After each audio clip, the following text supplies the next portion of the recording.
Selamat tengah hari semua. Okay, so kali ni topik kita yang first kali kita kena tahu ialah kenali indeks. Dalam pergerakan saham kita ada indeks. So indeks tu jadi macam kita punya point lah, sama ada dia naik ke dia turun. Apa performance, dia macam satu baseline performance kepada baseline performance saham-saham di sesuatu tempat, atau kalau kita di bursa lah. So kalau contoh kan, kalau contohnya kita bisa tengok ni kan, FBM KLCI dekat dalam tiga kan. So dia akan cakap FBM KLCI turun 5.4 mata kepada 1,600 mata. So inilah indeks.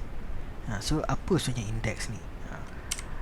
Dan contoh kita pun juga nampak 5 counter paling aktif. Kita ada saham-saham ni berapa dia turun unchanged apa semua. Ini pun ada dalam kita punya berita lah kan. Dan ini counter paling untung. Okey. Dan ini pula counter paling rugi. Okey. Jadi apa itu indeks bursa kan? Okey. Kita tengok indeks bursa. Google je. Okay. So ini ada banyak indeks, tapi kita biasa fokus pada satu je lah. Kita tak perlu tahu lah yang lain-lain. Okay.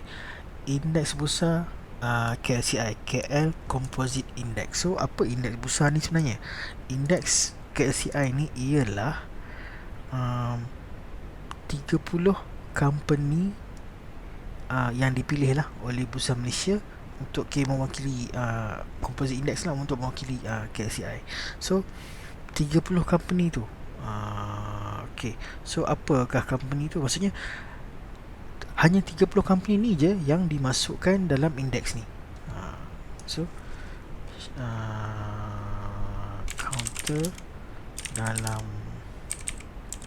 contohlah benda ke tak?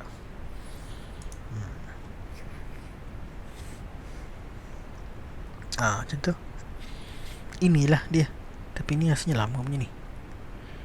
Bila ni? Ni lama punya. Okay, kita ada yang latest punya. Senang je, kita nak cari yang listing KLCI company. KLCI company. Okay, so mungkin ni latest. Okay. So nampak. So sebenarnya ini je company, 30 company di dalam KLCI company. So ada syariah, ada yang tak syariah, Aziata syariah, tidak syariah. Okay, dialog energy. So ada dia dalam ni memang diversify, memang macam-macam industri ada.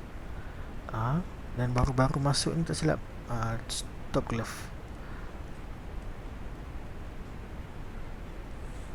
Okay. So sebenarnya pergerakan harga daripada 30 saham ni yang membentuk kenaikan harga pada indeks. So itu yang ada naik turun. Sebenarnya pergerakan 30 saham ni je.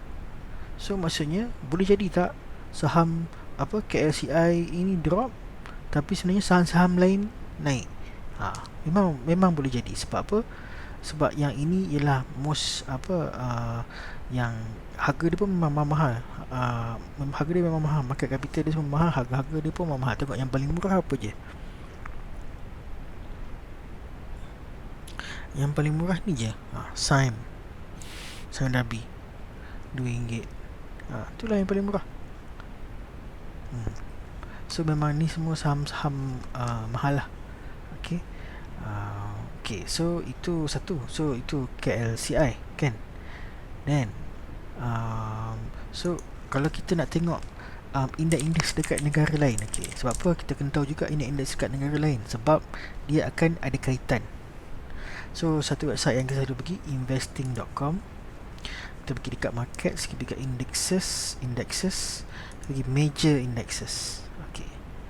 So dekat dalam major indexes, so kalau kita tengok ini ialah semua major indexes negara-negara lah. So kalau kita tengok, kita boleh nampak lah KLCI kita kat sini. Ada ke tak ada? Tu tak ada, sorry. Tak ada, tak wujud. Dia tak tunjuk kat sini. Okay, so kita tengok antara yang kita kena perhati ialah Dow Jones. Dow Jones ni sama macam KSCI 30 saham apa benda.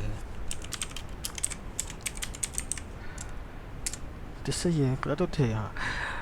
It's a index that measure the stock performance of 30 large companies listed on US Stock Exchange. Itulah Dow Jones. So nampak dia punya harga dia berapa? 29,000 point. Okay. Kemudian S&P 500.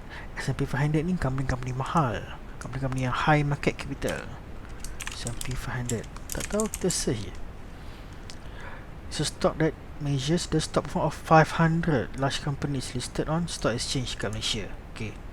Nasdaq. Nasdaq ni tag lah. Nasdaq includes almost all stock listed in the Nasdaq stock market. Okay, so maksudnya Nasdaq ni dia letak semua teknologi punya saham lah, mostly teknologi punya saham. Dia pun ada juga Nasdaq 100.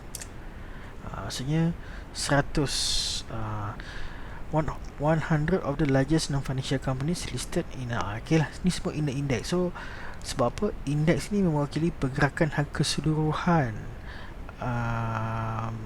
keseluruhan company-company yang dalam list ni lah. So contoh kalau kat investing.com, so kita tengok okay, contoh Nasdaq ni sekarang ni tengah belum on lagi, sekejap lagi baru naik. Jadi bila dia close pukul 3.30 ataupun 4.30 kalau dia light saving, nanti kita akan tengok dia punya berapa persen dia punya kenaikan atau penurunan dia. Kalau Nasdaq ni dia akan mempengaruhi tech sector dekat bursa.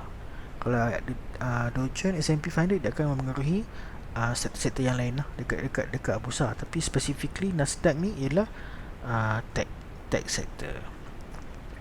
So itu sebagai sedikit tentang indexes. Okay, ada satu lagi ialah futures indexes. Futures ni ialah index ni dia berjalan sepanjang masa, dia sentiasa berjalan.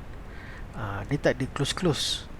So apa yang kita boleh buat, futures ni akan bergerak dulu, pasaran masa hadapan dia panggil. So pasaran masa hadapan akan bergerak dulu, baru yang betul-betul akan bergerak. Contoh US Tech 100 ni ialah Nasdaq lah, ialah Nasdaq punya futures. Tengok sekarang, dia sentiasa berjalan je. So sekarang 11,955. So kita tahu major indexes Nasdaq ni dia akan pergi ke harga tu nanti, InsyaAllah lah. Itulah dia macam dia pergi dulu, yang ni akan follow. Macam itulah lebih kurang dia punya konsepnya lebih kurang. So itulah sebuah sedikit tentang indexes dekat bursa dengan global. So nanti contoh kan indexes ni pun kita ada juga ni dekat Shanghai. So kita boleh tengoklah Hang Seng, Shanghai, Hang Seng, apa lagi, Hangs dan negara-negara lain lah. Tapi biasanya kalau kita tengok US dan mungkin Nikkei Jepun, macam itulah, Shanghai, China, dan macam itulah. Okay, alright. Okay, Assalamualaikum.